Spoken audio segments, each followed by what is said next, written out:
Pilipinas. Piliin mong maging kurap, kasi dito may instant yaman. Sa halip na magtanim ka ng butil ng pag-asa, mas mabilis pagtanim ng project na overpriced, sa baka lang makikita. Piliin mo ang Pilipinas, kung saan ang kontrata ay para lang sa mga kaibigan. At ang daan, tulay at gusali, hanggang blueprint lang, pero bilyon na ang nawala.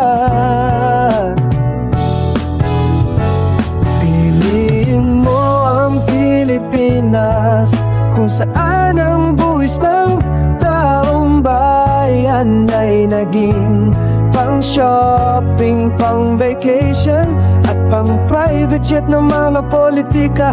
Pero teka, kung ito ang pipiliin,